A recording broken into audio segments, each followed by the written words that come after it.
हाय आएगा। Guys, welcome the Pakistani family reaction में। उम्मीद करता हूँ आप खैरियत से होंगे, जहाँ होंगे खुश होंगे, आबाद मेरा नाम जाद है। मैं नाना यार भाई साहब, चाइना ने लगा दिया है लाइव हिंदी चीनी भाई भाई का नारा, जिसको देखकर पाकिस्तान के पिछवाड़ा सुलग गई भाई। ये क्या बोल रहे यार? 25 करोड़ पाकिस्तानी हिल गई नहीं कि ये चाइना ने क्या नारा लगा दिया। ये तो पहले दुश्मन एक दूसरे के थे। अबे ये क्या सीन हो रहा है, मुझे तो यही तो समझ नहीं चलो आ आओ रही आओ वॉच करते हैं ना यार। वीडियो। ये ये तो क्या बन गया है? वही ना, तो यार पहले देख लेते हैं ये क्या सीन है, तो कौन ऑन करते स्टार्ट। ये बयान चीन की तरफ से सामने आया है। रोड़ा अटकाने की बजाय साथ में मिलकर काम करना जरूरी, यानी कि ट्रंप से छोड़ खाकर चीन को भारत की याद आई है। विदेश मंत्री वांग यी जो कि भारत को लेकर बड़ी बात कह रहे हैं कि चाइना के साथ ये नई खिचड़ी जो आप पका रहे हैं आप लोग, तुम्हारी बात समझ गया। पाकिस्तान के में जो है उसके ऊपर काफी लोग डिस्कस कर रहे हैं कि एक बार फिर उनके फॉरेन मिनिस्टर ने कहा है कि वो हिंदी चीनी भाई भाई वाला नारा फिर लगने लगा है। इंडिया एंड चाइना कि इनको मिलके कोऑपरेट करना है, ये कभी नहीं कहा उन्होंने। अब चाइनीज दोस्त बनना चाहते हैं। कुछ अर्सा पहले चाइनीज कुल दुश्मनी कर रहे थे इंडिया के साथ, वजह क्या है?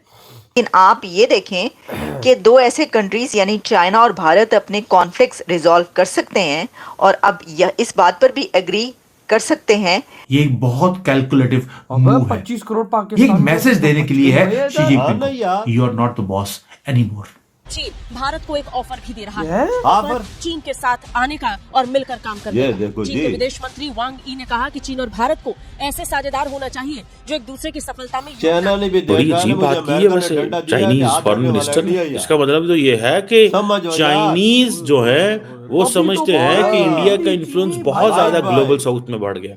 वो कहते हैं जी कि आए चाइना और इंडिया मिलाए हाथ, ग्रेटर डेमोक्रेसी। लेकिन इस तरह होता नहीं है। देख लो ये यार। आपको कहते हैं एक greatest democracy illusions में हाथ रखने की मिलाना बात चाहते है हैं। कि हम ये कर लेंगे। एक विश तो हो सकती है ना आपकी, विश करने में तो कोई बुराई नहीं है, लेकिन विश को हकीकत में ट्रांसलेट करना प्रॉब्लम है। आप बेशक कहते रहें कि $2 बिलियन हमारी ट्रेड होगी उस पाकिस्तान को तो हम टैकल कर लेंगे, वो कोई नहीं है, क्योंकि पाकिस्तान की इकोनॉमी बेहतर नहीं है, वो तो मतलब अपने उसको खाने के लाड़े पड़े हुए हैं। हमें कोई उससे हमारा जो दुश्मन है यानी जिसके लिए हम इतना बड़ा इक्विपमेंट, इतने वेपन्स और ये सब कर रहे हैं, वो चाइना है। पाकिस्तानियों आज हम ये देख रहे हैं कि एक दो सालों के अंदर बात यहाँ पर पहुंच गई कि अब चाइना नहीं रहा दुश्मन, निकल गया भाई। यानी जो उनका सबसे बड़ा राइवल था, जो सबसे बड़ा जिसके लिए उनकी सारी जो फोर्स है या ये कि जितना बड़ा वो असलहा खरीदते हैं, और जो भी जाहिर है जो राइवल्स होते हैं, जो दुश्मनी होती है, उनके साथ ही आप लड़ेंगे ना, अगर कभी लड़ेंगे तो। वैसे तो लड़ना नहीं, उन्होंने जो कंट्रीज तरक्की करते हैं वो लड़ने के लिए तैयार नहीं होते। तो उनके साथ, ऐसे कंट्री के साथ, चीन के साथ मामलात रिजॉल्व हो गए, लेकिन हमसाया मुल्क पाकिस्तान के साथ मामला रिजॉल्व नहीं हुआ। यार हम खुद ही नहीं डॉक्टर करना जयशंकर चाहते को ना। आप सुने ना जरा हमारे पिछले अंदर 5 जब साल कीड़ा हो तो वो हम क्या तो कह रहे हैं? वो कह रहे हैं भाई साहब कि हमें अपने बायलैटरल रिलेशंस को डिफाइन नहीं करना चाहिए सिर्फ बाउंड्री क्वेश्चन से। मींस कि जो वहां पे चल रहा है ये वैसे वो माजरत चाहता हूं, वो कहते हैं डुअल एज सोर्ड है। वो कैसे कि हमें बाउंड्री क्वेश्चन के जरिए अपने बायलैटरल रिलेशंस को नहीं जानना चाहिए। इसके मतलब दो हैं। एक मतलब ये है कि यार बात सुनो, लेट्स मूव ऑन, वो चलता रहेगा। और इसका एक मतलब ये भी है कि वहां पर टक टक चलती रहेगी। जो हम कर रहे हैं वो अपने थोड़ी सी असर्ट करने के लिए, ग्लोबल ऑडियंस के लिए कर रहे हैं, लिहाजा उसमें अपना वो देखिएगा। इसके दोनों मतलब है। ये देखो कि आवर बायलैटरल रिलेशन जो है it should not be guided और defined by the boundary question, because boundary question तो कभी सॉल्व ही नहीं हो सकता। ये बात तो फिर इंडिया पाकिस्तान के कॉन्टेक्स्ट में भी आती है ना कि अच्छा ये बात हम भी कह रहे हैं इंडिया को कि यार उससे आगे चल के थोड़ा सा देखें। तो भाई साहब, लेकिन इंडियंस कहते हैं कि नहीं, हम आपके साथ नहीं चलना चाहते। कुछ बंदे ठीक, हम सारा दिन उनके खिलाफ उसी जगह ना साढ़े मजे लेंदे रहे हो माजी। हम आपको कहते थे आओ बात करें, आप कहते थे पहले कश्मीर की ले लो, कश्मीर उनका रहो साढ़े ना गाल। मतलब this is what they have been saying. बहरहाल ये क्वेश्चन जो है, ये जो बाउंड्री क्वेश्चन, वो कहते हैं इससे के जरिए please they are saying do not define, determine, इन चीजों को ऐसे ना करो। ये अगर इंडिया अमेरिका के साथ चला जाता है तो अच्छे खासे हमारे कैंपेन का नुकसान हो जाएगा दोनों के बीच में। इस बात पर अबे अमेरिका मतलब ही है ना यार, है तो अमेरिका मतलब ही। जब ये सारा मामला आया तो इसका नेक्स्ट पॉइंट यहाँ पर ये दिखाई देता है कि 1967 में चाइना ने रशिया से पंगा लिया, एक छोटी सी नदी है, नाम भूल रहा हूं मैं, उसके आइलैंड पे अपने आर्मी मेंस भेजकर कब्जा करने की सोच ली कि ये तो ये इलाका हमारा है। मॉस्को से खबर आई कि इतनी मिसाइलें मारेंगे एक हफ्ते के अंदर अंदर, तुम्हारे ऊपर इतनी मिसाइलें मारेंगे कि तुम्हारी हालत खराब हो जाएगी, चाइना के बीजिंग का नामो निशान नहीं रहेगा। पूरे एक हफ्ते तक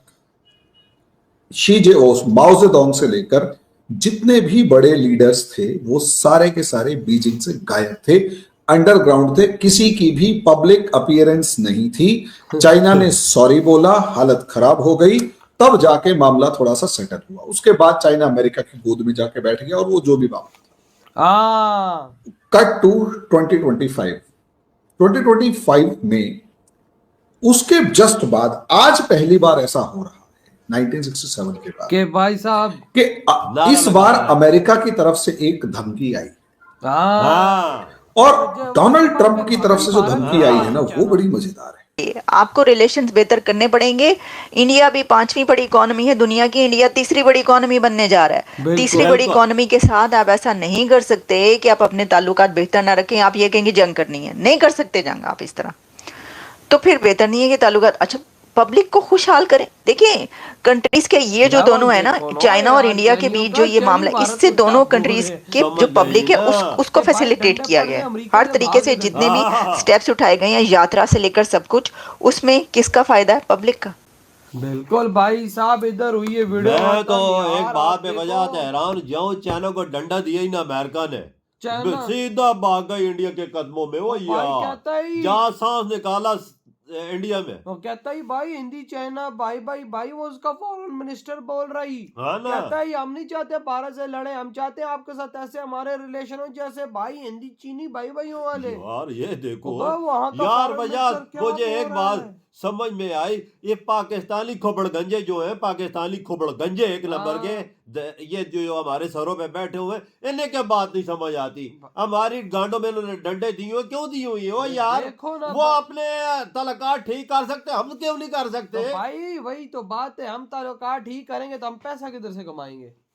देखो उनके टक टक चल भी रही थी चाइना और इंडिया की, पर उन्होंने अपनी इकोनॉमी को रखने हुए ट्रेड जारी रखी। और आज देखो, आज असर इसका ये हुआ कि चाइना बोल रहा है भाई साहब अमेरिका ने मार दी हमें लात, तो भाई साहब इंडिया हम आपके साथ मिलकर काम करना चाहते हैं, हम आपके साथ भाइयों की तरह। चाइना समझ क्या है, अमेरिका ने तो मुझे लात मार दी, मेरी इकोनॉमी ठप हो जाएगी, इंडिया के साथ रहा तो मेरी इकोनॉमी बूस्ट करेगी, जो इंडिया की कर रही है। बिल्कुल भाई, और इस टाइम इसमें मेरी बेहतरी है। इस टाइम अमेरिका बड़ा पागल हुआ है, बड़ा टैरिफ लगा रहा है, तो बड़ी चीजें वो कर रहा है। तो भाई साहब यूरोप अब इस टाइम अमेरिका के खिलाफ हो गया, यूरोप इस टाइम अमेरिका के खिलाफ हो के भारत के पास आ गया। उस दिन 27 देश भारत के अंदर आए, क्यों आए? इसी वजह से। बिल्कुल। और आज देखो ताकत भारत की कि आज चाइना जैसा देश भी नारा मार गई भाई। दुनिया को बड़ी बोलता है कि मैं दूसरी सुपर इकोनॉमी है, लेकिन भाई साहब इंडिया के कदमों में जा गिरा है। रशिया तो ऑलरेडी भारत का है, रशिया तो भाई साहब ऑलरेडी भारत की छत्र छाया में चल रहा है, उसको तो टेंशन ही नहीं है भाई। आज तो चाइना ने देखा कि भाई साहब इधर तो अमेरिका ने मार दिए लात, हम फिर ठोकेगा टैरिफ, भाई साहब अब हम चीजें कहाँ देंगे? तो आ गई भारत के पास के भाई आओ मिलके काम। बिल्कुल। और टैरिफ का मामला जानता कि जितना इंडिया अच्छे तरीके से हैंडल कर सकता वो चाइना नहीं कर सकता। चाइना तो तुझे पता ना, इंडिया हर चीज का मसले का हल निकाल लेता है। भाई इंडिया कहता है कि भाई हम पे तुम टैरिफ ठोकोगे तो हम तुम्हें बख्शेंगे। जहर है। अगर ये दोनों मिल जाते नहीं तो यकीन कर अमेरिका की अमेरिका की बोलती बंद कर देंगे कसम से। तब भी तो भाई उसने नारा मार दिया हिंदी चीनी भाई भाई, मोदी जी के आगे सरेंडर कर दिया। देख ले लेवल पे पाकिस्तानी गुड़चू नहीं ये सरेंडर नहीं करेंगे भाई। ये 25 करोड़ जो गधे हैं ना, गधों के दिमाग इनका ऐसा है ना कि गधों का फिर इधर दिमाग होता है, थोड़ा काम करता है। बिल्कुल। लेकिन ये वो गधे, इनका दिमाग भी गधे के पाँव के नीचे वाला। वाकया यही बात है। तो यही सारा दिन बकवास मीडिया पे बैठ के इंडिया के खिलाफ करते रहे, हिंदू काफर बस यही लगे रहेंगे। उधर देखो चाइना की तरफ वो यार, वो आज सरेंडर तो भाई का नारा दे के हैरान रह गया। वही ना। तो यार आपकी क्या थॉट इस बारे में? इधर वीडियो तुम करते